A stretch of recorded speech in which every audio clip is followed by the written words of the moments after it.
আমি মরিয়ম সুলতানা। আমাদের বাড়ি হলো ভেলাকোপা। তারপরে আমরা কুড়িগ্রাম জেলারই অধিবাসী। আমার বাবা হলো মোজাম্মেল হক। আমরা হলাম 5 ভাই বোন। আমরা হলাম 3 বোন 2 ভাই। আমি হলাম ভাই বোনদের মধ্যে বড়।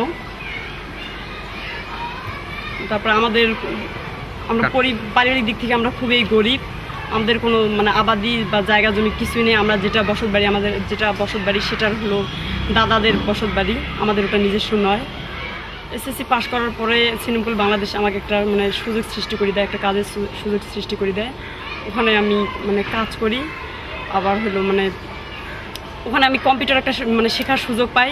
ও কম্পিউটার শেখার পাশাপাশি আমি যখন কম্পিউটার মোটামুটি একটু শিখতেছিলাম, তখন আবার আমাকে একটা বেতনের ব্যবস্থা করা হয়।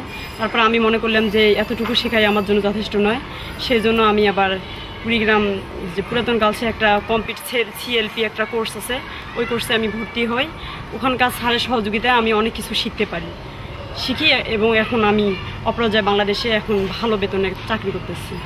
আমার নাম আসমানি আফরিন। আমাদের বাড়ি হচ্ছে ভেলাকোপা গ্রামে। এটা হচ্ছে কুড়িগ্রাম জেলায় অবস্থিত। আমার বাবার নাম হচ্ছে ফুলবর ব্যাপারী এবং আমার মায়ের নাম আজিজা বেগম। আমার বাবা আমার সাথে থাকে না, আমি আমার মায়ের সাথে থাকি এবং আমি শুধু একা আমার মায়ের। আর আমার প্রাইমারিতে লেখাপড়া শুরু হয় সিনেমপুল বাংলাদেশে। ওখান থেকে প্রাইমারি পাশ করার পর হাই স্কুলে অ্যাডমিশন হই। এই সিনেমপুলের সহযোগিতায় আমি হাই স্কুল সেকশন পার করি। তারপর এসএসসি দেই।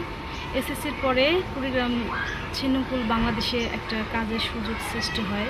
আমি এসএসসি পরীক্ষার পরে পুরাতন গার্লসে CLP কোর্স নামে একটা কোর্স শুরু হয়, সেখানে আমি ভর্তি হই এবং সেখান থেকে আমি অনেক কিছু কম্পিউটার বিষয়ে শিখি। তারপর অপরাজয় বাংলাদেশ সেখানে আমাকে একটা কাজের অফার করে এবং আমি সেখানে দক্ষতার সাথে কাজ করতে থাকি।